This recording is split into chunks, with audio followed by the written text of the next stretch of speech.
This conference will now be recorded. Yeah, okay. We can start the class.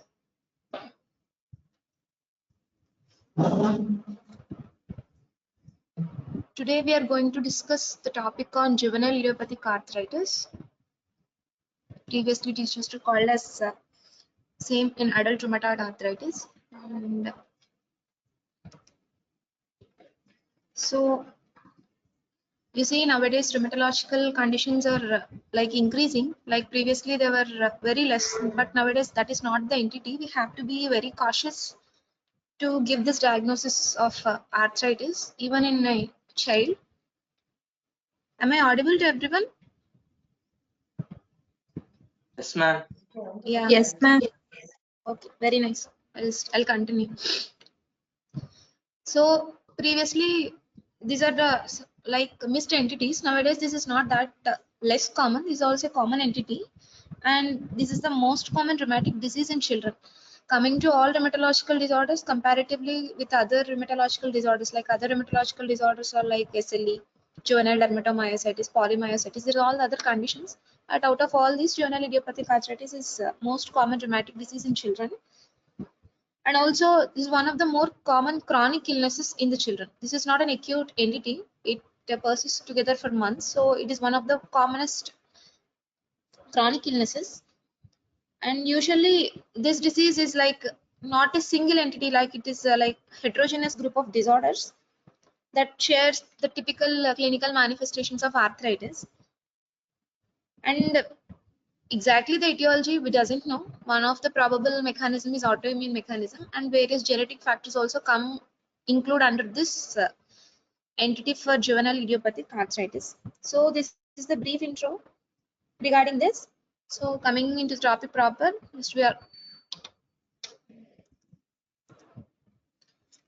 so the one of the chronic arthritis of the children. It is equivalent to juvenile chronic arthritis or juvenile rheumatoid arthritis, but the appropriate term is juvenile idiopathic arthritis. So it includes group of diseases that share the specific characteristics. This is the thing that you people all should know. What is an arthritis? It is said to be present if there is a swelling or effusion in a joint, or if there are any two of the following four features, like is there any limitation of range of motion of that particular limb, whether there is any pain, any tenderness, or any increased heat or warmth in that area. So to make a diagnosis, first of all, of juvenile idiopathic arthritis, should be present, like arthritis must be present to make a diagnosis of juvenile idiopathic arthritis, or else there is no point in naming the topic as juvenile idiopathic arthritis. So first of all, you people should know arthritis is like an intra-articular swelling should be there, along with the presence of intra-articular swelling.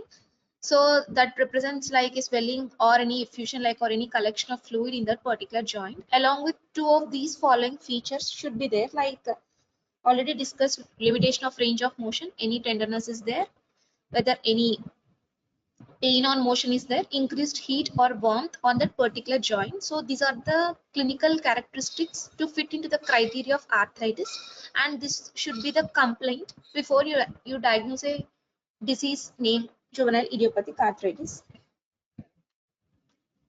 So first of all, it may not be a primary condition or disease itself. It could be like a secondary to any other underlying illnesses, and most of the time it is our clinical examination based upon good history and physical examination would provide more diagnostic clues than indiscriminate laboratory tests. See, any autoimmune etiology, first of all we rely with our history followed by clinical examination, then we correlate with our laboratory findings. This is not a single entity with only lab parameters we could pick this disease. For suppose if the child is not having any other features or arthritis or something, when any other extra-articular manifestations and presenting with the typical laboratory findings of juvenile idiopathic arthritis, we cannot name it as idiopathic arthritis. So it is like collaboration of all the things, like examination should fit into that, history should be providing more of clues along with your laboratory parameters, then only we'll club all those things, then we'll name it as the particular entity. So first of all, we need to classify. So a convenient way to classify arthritis is based on the duration of illness at the time of presentation. So according to International League of Association for Rheumatology, the proposed definition is like age of onset should be less than 16 years and duration of disease should be more than 6 weeks. At least of 6 weeks should be there. So it is a chronic joint swelling, pain with function limitation for at least 6 weeks of unknown cause that starts before 16 years of age. So juvenile, less than 16 years, chronic, at least of 6 weeks. That is the things you must remember. We already told to fit into the criteria of juvenile idiopathic arthritis, you people should have the clinical features of arthritis fitting into it. Already we discussed arthritis, that is intra-articular swelling, presence of any of the two following in those four parameters, like limitation of range of motion, any warmth is there, any pain on motion, or any tenderness is there. That is the thing. Later on we go with the classification in our later slides. That will be coming in your next slides. So for any disease, one should know what could be the reason, what is the cause. So it is an autoimmune disease of unknown etiology. It doesn't exactly fit. This could be the reason, but the probable mechanism is autoimmunity. You people all know what is an autoimmune. It is nothing but alterations in our both either cellular or humoral mediated immunity.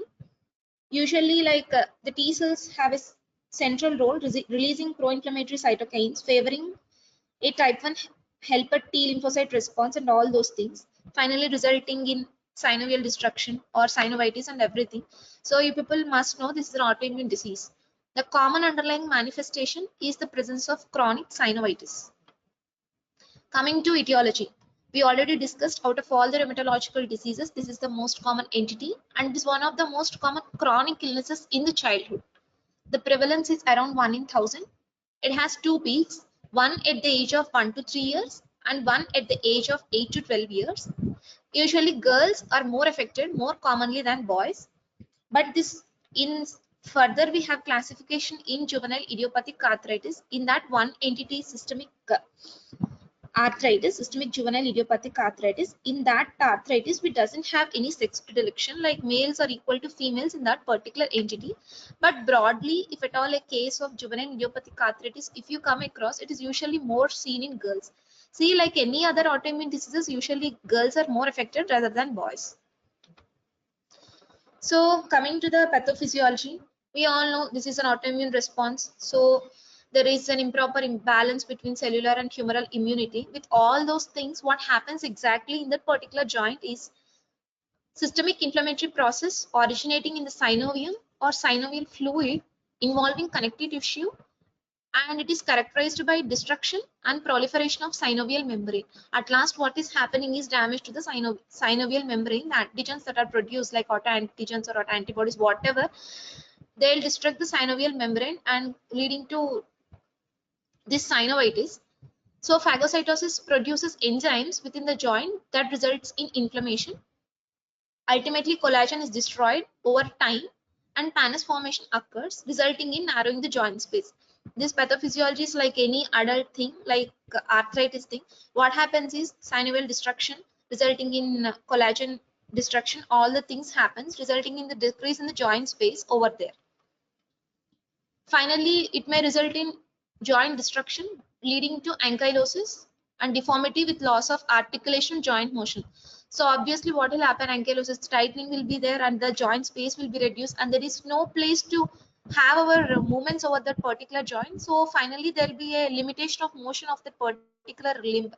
So automatically what will happen, like daily activities will be hampered. We cannot do regular activities with those arthritis limbs. It will be difficult in walking, difficulty in daily activities, like even we'll have like limb length discrepancies if these processes are happening before the end plates are getting closed. So all these are the adverse effects of this condition.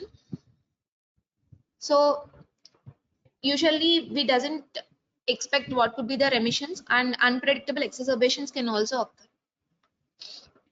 Coming to the clinical manifestations, First of all, it is like arthritis should be there, that is entity. So articular and extra-articular. So juvenile idiopathic arthritis, it is not like only articular manifestations will be there. It is not the entity. Even we have extra-articular manifestations of this particular disease. Articular manifestations include joint swelling, joint pain, joint stiffness. Usually joint stiffness is more in the morning, and like gelling phenomena over a period of days gradually getting over, then these symptoms will get decreased. Joint warmth, restricted joint movements, and limping gait. These are the particular symptomatology limited to your articular symptoms or arthritis symptoms. This is a must to have a diagnosis of juvenile idiopathic arthritis. But the other features also we need to know. Like, and one more thing, usually the arthritis involves the large joints. The joint involved is usually knees. What happens is, like, initially there will be an accelerated growth will be there, but later on, if this inflammation is going on, there will be premature closure of growth plate, resulting in shortened bones. So later on, limb length discrepancy will be more prominent. Initial also there will be there, but initially there will be accelerated growth of limb will be there. Later on, the epiphyseal growth plate will be closed, resulting in shortened limb comparatively with the other normal limb. So extra-articular manifestations like malaise, general thing like fatigue, malaise, fever, rash, these are all could be there in this particular entity along with your articular features. So general things like fever, pallor, anorexia, loss of weight. Even we find some skin abnormalities like subcutaneous nodules. Rash will be there in systemic juvenile idiopathic arthritis. In psoriatic arthritis, we found psoriasis rash like silvery scales will be there. In vasculitis, palpable purpuras can be seen in not in all entities, but these are also like manifestations in a juvenile idiopathic arthritis of various entities. Usually the rash we see in systemic juvenile idiopathic arthritis. Other manifestations like hepatomegaly one can come across, splenomegaly will be there, lymphadenopathy can be there, serositis, like serositis means in various systems like pleural effusion can be there, pericarditis will be there, ascites can be there, along with your joint effusion, and muscle atrophy and weakness can be there. Uveitis, this is the most common thing in oligoarticular juvenile idiopathic arthritis, and also it is acute in enthesitis related arthritis. So if at all any child comes to you with fitting this age group of less than 6 years with more than 6 weeks of arthritis or articular symptoms, one should have all these features of general physical examination should be kept in their mind, and one have to examine these probable things. So the child may have rash, or the child can have subcutaneous nodules. These are all the clues that to come into a diagnosis. See, uveitis is not a simple thing. So uveitis is one of the cardinal feature of oligoarticular juvenile idiopathic arthritis. So we can act early, so and we can intervene early, and we can have a periodic screenings.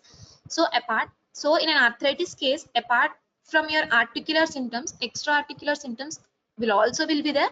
So one should have a overall idea regarding all those features, so we can club into it and we can see all these extra articular features, even not only restricting ourselves only to the articular symptoms.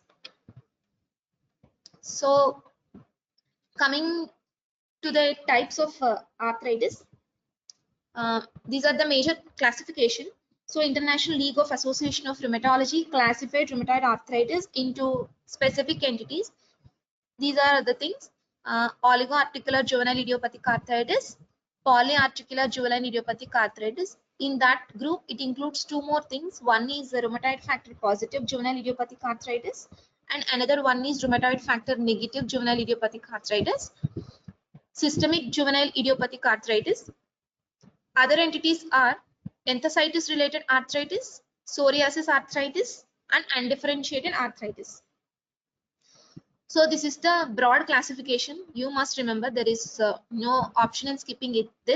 So oligo, poly, systemic, and the less common are enthesitis, psoriasis, and undifferentiated.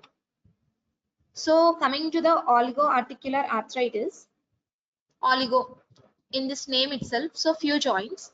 So few What is that few? Means like it affects 1 to 4 joints during first 6 months of disease. In that we categorize even into subgroups of two types. One is persistent juvenile idiopathic arthritis, another one is extended juvenile idiopathic arthritis. What do you mean by persistent? So involvement of 1 to 4 joints, so it will be like 4 only, it will not extend. In extended disease, what happens is in initial first 6 months it is pertaining to 4 joints, but during the course of disease it involves more than 4 joints. That is the difference between oligoarticular persistent and oligoarticular extended. So two entities are there. So usually occurs in 50 to 60% of young people who have juvenile idiopathic arthritis. So out of all this classification, this is the most common type that involve the young people. So 1 to 4 joints, it again classifies into two types. These are all the things you people should know. So the same thing. What are the joints these involve? The same thing I already told you. I already discussed in their epidemiology part. It affects males more than females. Commonly, in overall view, juvenile idiopathic arthritis affects females more than males. We all know the large joints are usually involved, like knee, ankle, wrist, or elbow joints. It can be even associated with the eye disease called as uveitis, that is the extra-articular manifestation one should be knowing to evaluate periodic screening through slit lamp examination. And sir, and one more thing, usually isolated involvement of hip is almost never a presenting sign and usually suggests enthesitis related arthritis. So hip is also a large joint, that is the question you may ask, but the commonly affected joints are knee and ankle. 1 to 4 joints are involved, but usually if at all one joint is involved, knee joint is the most common thing. And out of these two entities, we have persistent and extended. This is the persistent. Comparatively, prognosis is better with persistent rather than extended. If the joints are involving continuously more than 4, usually that is associated with a worse prognosis. And in even that, like ANA positivity, anti-nuclear antibodies in autoimmune diseases will be there usually, but it is usually correlated with younger onset of disease, female sex, asymmetrical arthritis, and lower number of involved joints over time. And one more important feature is, if at all ANA is positive, the increased risk of asymptomatic uveitis will be more. And it requires periodic slit lamp examination. These are all the things you people should remember is like oligoarticular, two types are there, and 1 to 4 joints it involves, that is another point. And two classifications, persistent is with better prognosis, and we usually found uveitis in oligoarticular arthritis. These are more than enough for you people. Next is your extended, the same thing. Oligoarticular extended joints can affect even both large and small joints. After 6 months of this disease onset, this extends to further more joints. Till now we discussed the same thing. Next, coming to a next entity is polyarthritis. Poly, till now 1 to 4. So poly, 5 or more joints within the first 6 months being diagnosed with juvenile idiopathic arthritis. In this also we have another 2 more entities, that is rheumatoid factor positive polyarticular juvenile idiopathic arthritis and rheumatoid factor negative polyarticular juvenile idiopathic arthritis. So rheumatoid factor positive, in that RF factor will be positive, in negative entity RF factor will be negative. So RF positive, this is common in young people over 10 years of age. Females are more common than males, the same thing.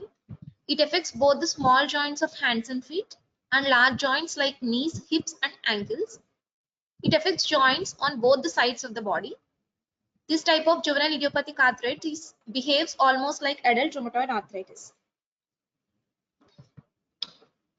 See, rheumatoid nodules, where you can find rheumatoid nodules are like extensor surfaces of elbows, knees, spine and over the Achilles tendon.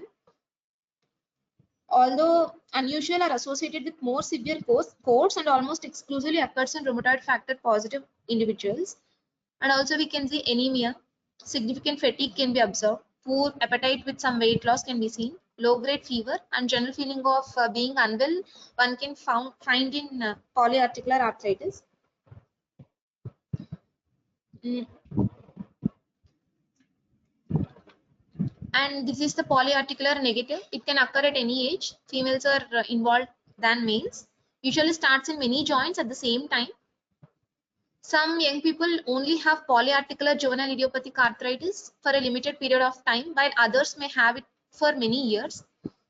This type of JA is more likely to last into adulthood. So these are the two entities. One is positive, one is negative. Positive, like we find RF after positive, rheumatoid nodules will be there affecting both small and large joints. More than 5 joints are involved, and females are more common than males. These are the things. In this, RF factor will be negative. General well-being will not be good in RF positive, like we find anemia, we find rheumatoid nodules and everything.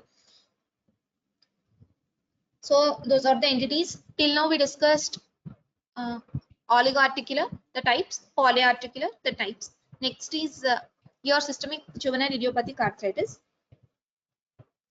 Systemic, the same thing. One systemic term comes like characterized by arthritis, fever, rash. Systemic involvement is there, so you can appreciate other system involvement like spleen will be enlarged, liver will be enlarged, lymphadenopathy will be enlarged. In this specific entity, we find the characteristic fever defined as spiking temperature of more than 39 degrees centigrade. So fever will be there. Systemic, age of onset is 2 to 4 years, affects more than one joint with or preceded by a fever of at least 2 weeks duration. So to define the fever, what is fever in this entity is spiking temperature of more than 39 degrees centigrade, that is more than 102.2 degree Fahrenheit, occur on a daily or twice daily basis for at least 2 weeks. The duration, if at all, preceded fever duration at least of 2 weeks should be there, with a rapid return to normal or subnormal temperatures. The fever is often present in the evening time and is frequently accompanied by any one of the following. One is transient erythematous rash. The evanescent, like they are called as salmon colored lesions, classic for systemic juvenile idiopathic arthritis. And one typical phenomena is like this rash is non-pruritic, it is like non-itching, migratory with lesions lasting for less than 1 hour. This is the one important entity for this evanescent rash, so it will disappear along with the enlargement of lymph nodes, that is the lymphadenopathy, fever, hepatomegaly, splenomegaly. The serositis entity we already discussed in our earlier slides, like serositis could be pericarditis, pleuritis and peritonitis. In this, we already discussed autoimmune disease. Females are more involved in males in all other entities, except in the systemic juvenile idiopathic arthritis, where boys are equal with girls. There is no sex predilection in this particular time. Usually spiking fever, I already discussed with you people. So fever occurs either once or twice in every day, and it touches the baseline during the same day. Joint symptoms begins within 6 months after the fever first appears. Same salmon colored lesions present over the chest or upper arms, thighs and other parts of the body. Swollen lymph glands are common. We can see hepatomegaly and splenomegaly. This is the rash. One particular thing is like I think you people heard the phenomena called as Kibner's phenomena, where if any superficial trauma or if any heat can also evoke this rash, so we can observe the rash at the particular point of time very clearly. This is the rash we observe in a case of systemic juvenile arthritis, but it is rare, but if at all, but this is the rash you can observe. I think I know this is a bit boring class, rheumatology class, but there is no other option for me to continue. Just till now we discussed a classification type. Now I want someone to tell what are there in the classification. That's all, not any other points, just to classify. I cannot pick single number, just whoever is interested, just tell me what is the classification till now we discussed. Oligoarticular, Very polyarticular, good. systemic, Yeah. and Okay. Shall I continue? Yes, Any ma'am. confusion is there, or shall I continue? I know this is a like boring topic and it is also dry topic. Only you people need to memorize, nothing else. So till now, Continue. who told I don't know exactly. Very nice. Oligarticular, polyarticular, and systemic. Till now we discussed with all the classification and all the things. Next is like enthesitis related arthritis. The next least common forms we'll discuss. Yes, ma'am. Okay, very good.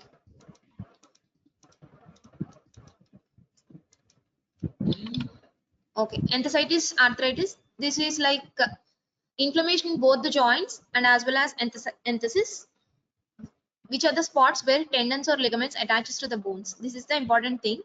So usually the age of onset is 9 to 12 years.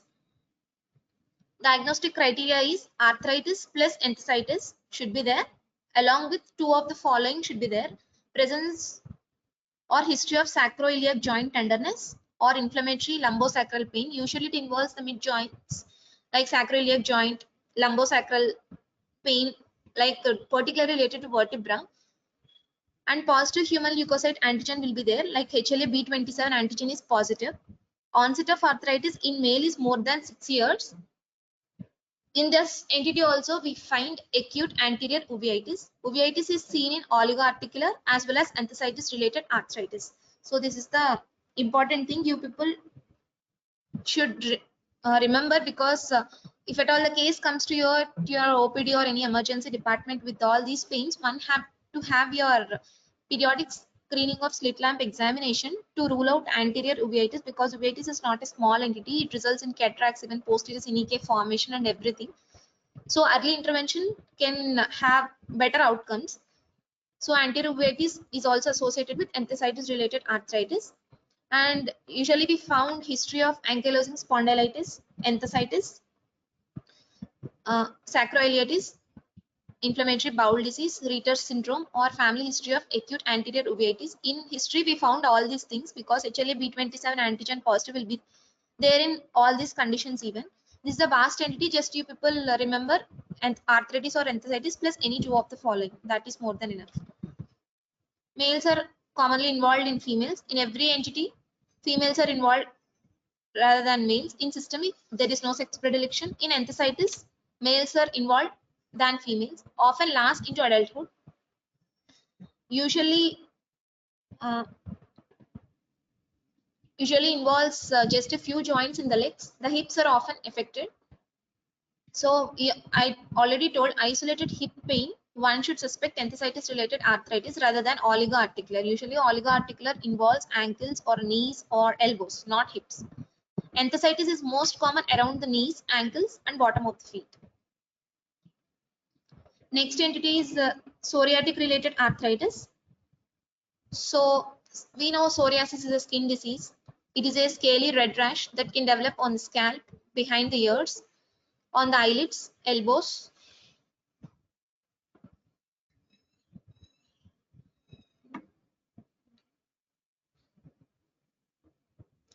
One second.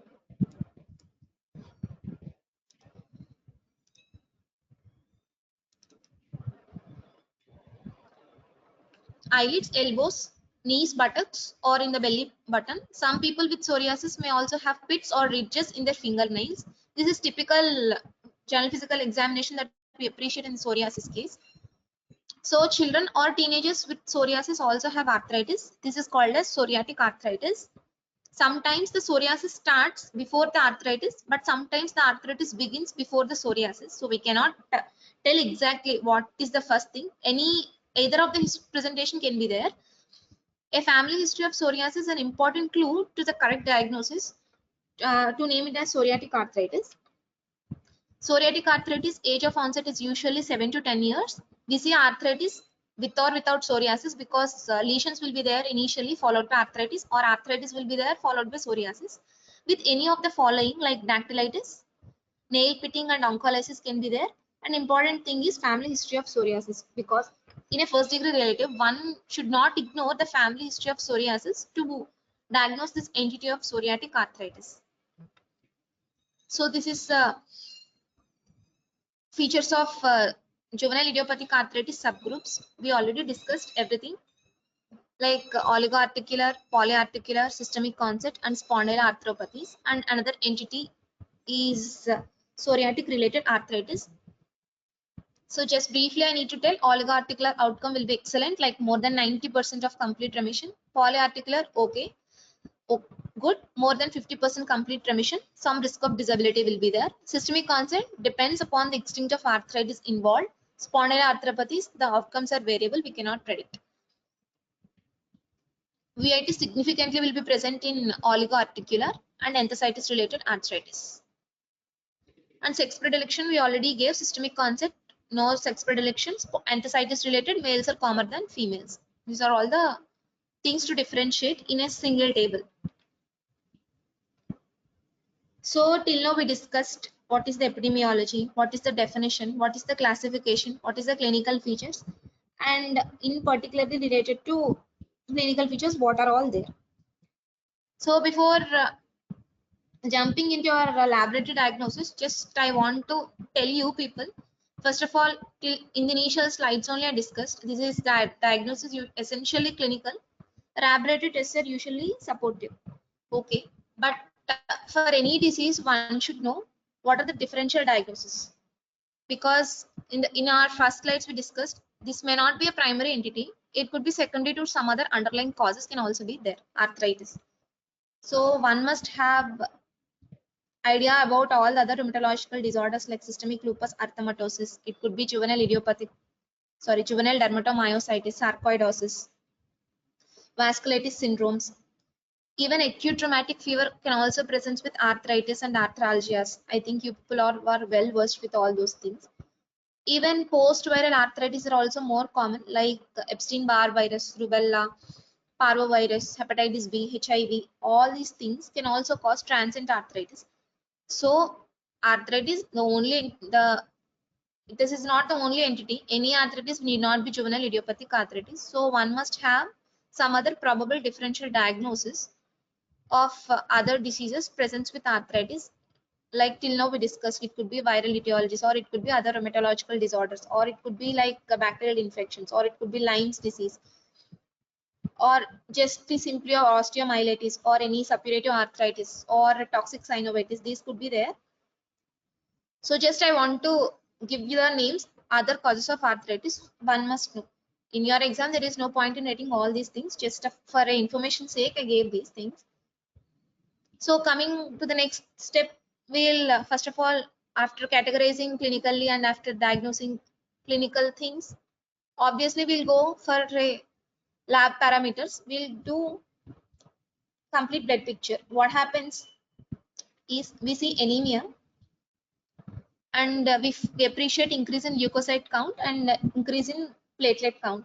Why increase in leukocyte and platelet counts are because they are acute phase reactants. Automatically in any rheumatological disorder, acute phase reactants will be raised. That's why leukocytosis and platelet counts will be elevated in this particular entity of juvenile idiopathic arthritis.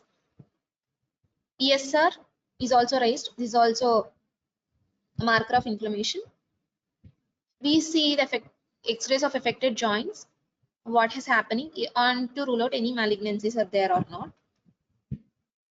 Hemoglobin is usually microcytic anemia, and we found levels of around 7 to 10 grams per deciliter. That is the thing. And X-ray, what we see are like soft tissue swellings, and usually bone density will be reduced. We see osteopenias or any periosteal newborn apposition around the affected joints we see, and also loss of cartilage will be there. Various degrees of bone destruction and fusion one can appreciate. If at all X-ray of affected joint, sometimes cervical spine will be affected, where we see Atlanta axial subluxation can be there. But to pick all these things, only X-ray is not sufficient. Depending upon the condition, depending upon the areas where it gets affected, we need to have MRI spine also. The goals of treatment are and the other things are like anti-nuclear antibodies, and it helps in identifying the risk factors for uveitis and rheumatoid factor. Sorry, it is not fever. Rheumatoid factor to assess prognosis in polyarthritis, because in that there are two entities. One is the rheumatoid factor positive and rheumatoid factor negative. Usually rheumatoid factor positive entity, we we see the adult presentation. So to differentiate also, we need all these investigations. Others we have like complement levels, because activation of complement system will be there, and decreased in C3 and C4 levels will be there in some other entities that mimics this type of juvenile idiopathic arthritis. ASOT and all these things like autoimmune hepatitis also manifest in this way. So to rule out those things, we need to have liver parameters. Ferritin is another entity, because in macrophage activation syndrome, we found ferritin levels will be elevated. These are all your high-end entities. You need not remember everything. Just baseline investigations you need to write along with your HLA-B27 antigen, because it is positive in enthesitis-related arthritis, and synovial fluid aspiration, because any fluid aspiration is there, we'll see and we'll give for culture, because any chronic mycobacterial infection can also cause this cartilage destruction leading to arthritis, or any like in Lyme's disease also the same picture can be there. So that's why we'll have this synovial fluid aspiration. So you write only these things: CBP, ESR, X-ray, antinuclear antibody, rheumatoid factor, HLA-B27 and synovial fluid aspiration. Remaining all things only for information purpose, not for your exam. So these are the things. We found erosion of bones, and also you can appreciate joint space narrowing and fusion. Yeah. So coming to the treatment, till now we discussed all these things. So the last part is how we manage the case of juvenile idiopathic arthritis. See, there is no known cure. So this is the thing, this is the drug, so it will be settled. That is not the thing. It is a multidisciplinary modality of treatment we give here. Like, there are safe and effective medications to help and to control the disease. In what way these medicines help is like, they help in decreasing inflammation, they help in decreasing pain and swelling, make it easier for your child to stay active, and prevent or lessen damage to the joints, as well as increasing the quality of life.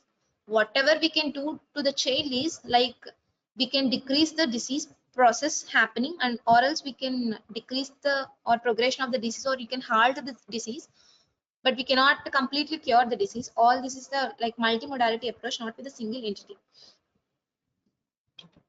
So these are all the drugs, NSAIDs, like non-steroidal anti-inflammatory drugs to relieve inflammation. The commonly used drugs are naproxen, ibuprofen, indomethacin. And the next is next entity is steroids. We use steroids, prednisolone and methylprednisolone.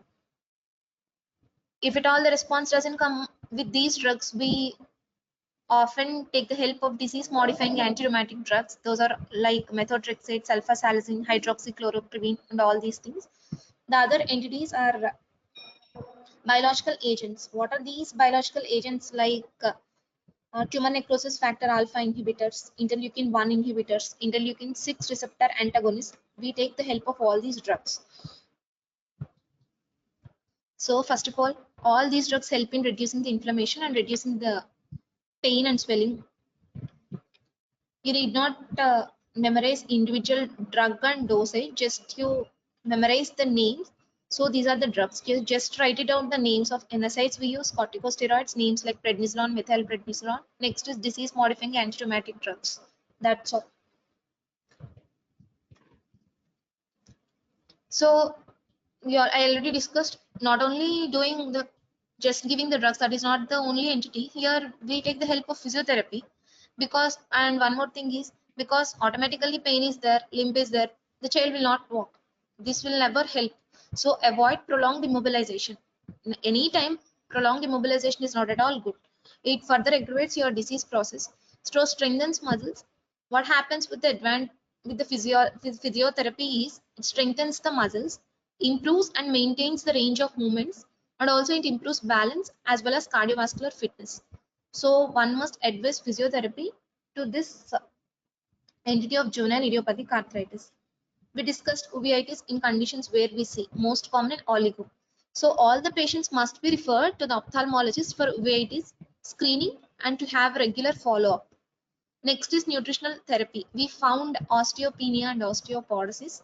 So we need to give supplementations with calcium and vitamin D, and also ensure the child to take appropriate protein and calories. Next are orthotics management, where if the child is debilitated, unable to move in systemic or in polyarticular arthritis, we take the help of splints and foot orthotics may be recommended. Now the simple measures can also help, like heat treatments, massage and cold treatment. These also will help in some conditions. So finally, after grading, after defining, after having investigations, and particularly pertaining to this diagnosis and after management, the next important thing is what is the prognosis? What can you explain to the parents regarding the prognosis of the disease? It is very important. It depends upon the type. We already discussed oligoarticular outcomes will be good. Polyarticular, it is moderate, like only 50%. Systemic and enthesitis related arthritis, we cannot. It depends and it is variable. And also, one must ensure properly this is not the acute event, this is a chronic event. So future management one also should be discussed with the parents, like regarding school presence and also regarding everything, not like taking only drugs, that is not the entity. So we have to give overall idea, and also we need to tell regarding the adverse effects of even drugs, and drug compliance is also more important, because it takes months to years together to treat the case or to prevent the progression of the disease. That is very important. Sometimes it may even leads to permanent disability, like only bedridden or wheelchair ridden. That is also should be kept in mind, and we have to appropriately counsel the parents. Even psychosocial adaptation is also will be affected, because in any chronic entity, so many psychological problems will be coming across to the child, because that is a running and jumping time. You cannot expect a child to be sitting in a chair. So these are all the expected complications for a child or even caregivers or a parent. So one must adequately counsel and explain the prognosis of the disease.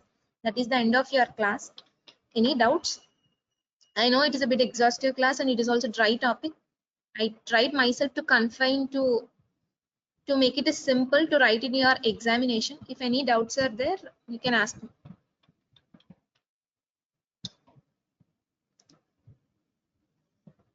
Only 160 members are there. Why? Any problem?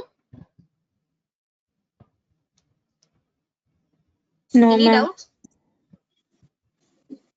Shall I leave the class? Yes, ma'am. Okay.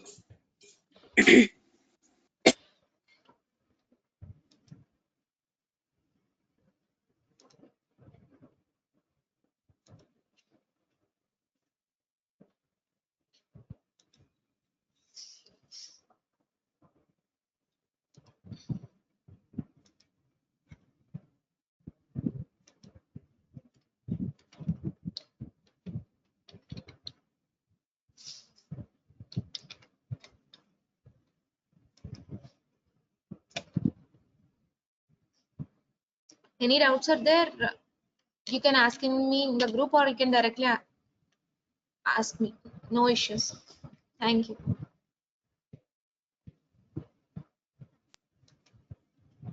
Thank you.